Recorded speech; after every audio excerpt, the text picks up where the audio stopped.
देखो हम लोग अपेंडिसाइटिस के बारे में चर्चा करने वाले हैं। जब पाचन तंत्र में उत्पन्न भारी आमदोष का असर आंत्रपुच्छ अपेंडिसाइटिस मतलब अपेंडिक्स पर होता है तो उसमें सूजन आ जाती है। तो अपेंडिक्स में जो सूजन आ जाती है इसे ही हम अपेंडिसाइटिस कहते हैं।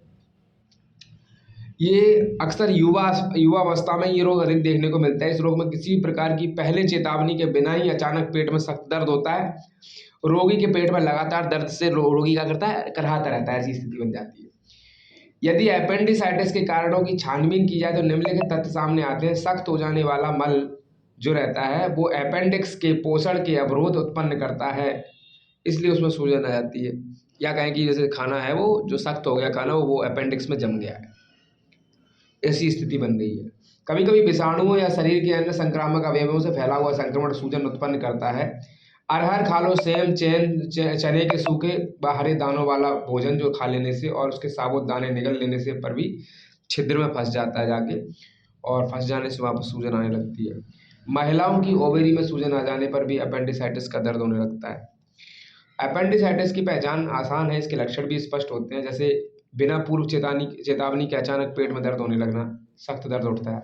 रोगी नाभि से नीचे के हिस्से को हाथ से जो नाभि के हाथ से पकड़ता है और घुटनों से पेट को दबाए पड़ा रहता है। ठीक है? घुटनों से पेट को दबाता है और हाथ से ये नाभि के निचले हिस्से को दबाता है और पेट में लगातार दर्द से कराता रहता है। पेट का दर्द नाभि से नीचे जो नाभि का नीचे है दाहिनी तरफ लगभग 4 अंगुल की दूरी पर होता है। जैसे बात करें तो ये हम ये दाहिना हाथ है तो नाभि के यहाँ पर अगर नाभि से 4 उंगली की दूरी, 4 उंगल की दूरी पे मतलब इतना, यानी इधर इस पोर्शन पे होता है। ठीक है ना, इस पोर्शन पे होगा। ठीक है ना, ऐसा रहेगा।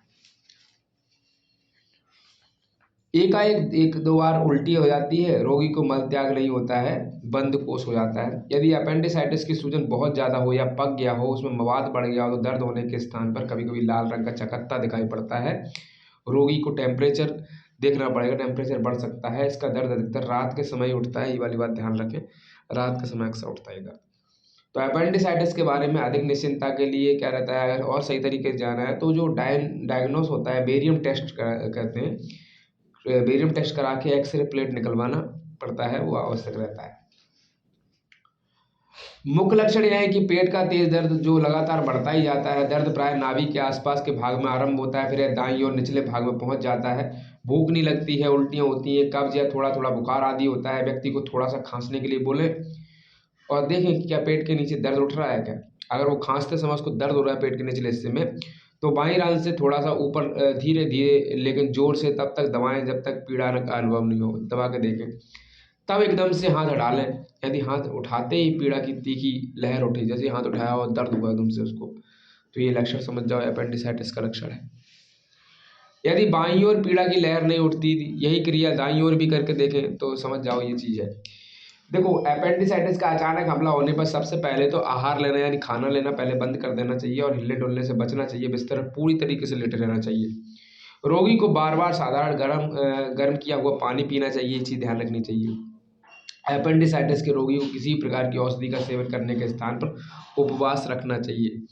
उपवास से पाचन तंत्र को आराम मिलता है और गुनगुने गर्म पानी से आम का ठीक है ना, और उससे पाचन होता है। दर्द, हाँ, अगर गुनगुना गर्म पानी लेना चाहिए वाली बात सच है। थोड़ा सा दर्द कम करने के लिए किसी प्रकार की वेदना दूर करने वाली औषधि के सेवन से बचना चाहिए। कोई भी दर्द कम करने वाली औषधियाँ हैं, ऐसी औषधि हानिकारक सिद्ध हो सकती है बाद में। एपेंडिसाइटिस में कब्जियत महसूस होने मतलब ऐसा है, देखो मैंने कहा ना दर्द कम करने के लिए, पर दर्द होगा तो पर मेडिसिन तो ले ही लेगा इंसान, कितना दर्द सह पाएगा, ये तो ऑब्वियस बात है। एपेंडिसाइटिस में कब्जियत महसूस होने पर या दस्त साफ ना आने पर जुलाब न लें।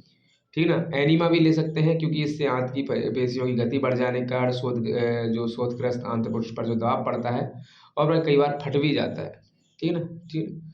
तो मतलब एनीमा भी नहीं लेना चाहिए। असल बात करें तो एनीमा भी ना लो और पेट कब्जियत है महसूस होने पर जुलाब बुलाब नहीं लो कि उससे अपना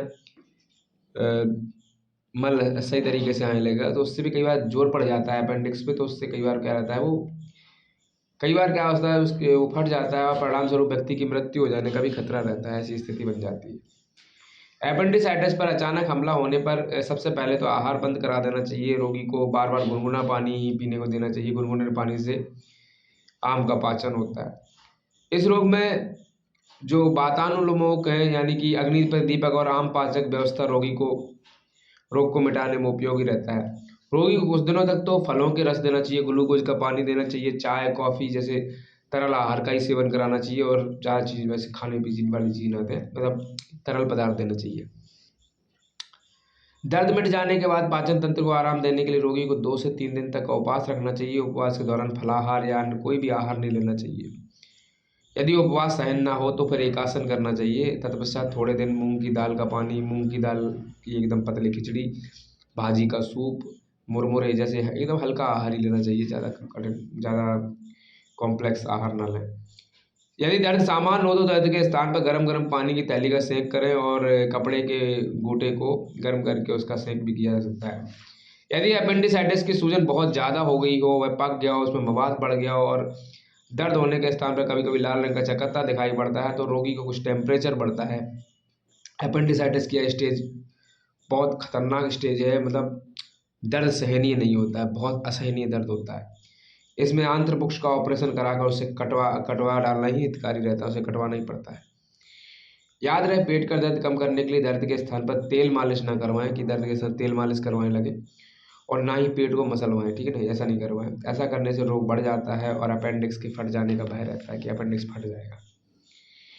आयुर्वेद में पेटेंट औषधियों द्वारा अपेंडिसाइटिस की कई विशिष्ट चिकित्सा उपलब्ध, अच्छा वैसे मैं कहूँ आयुर्वेद में वैसे चिकित्सा उपलब्ध नहीं है, सही बात है, इसका कोई विशिष्ट उपचार नहीं है आयुर्वेद में,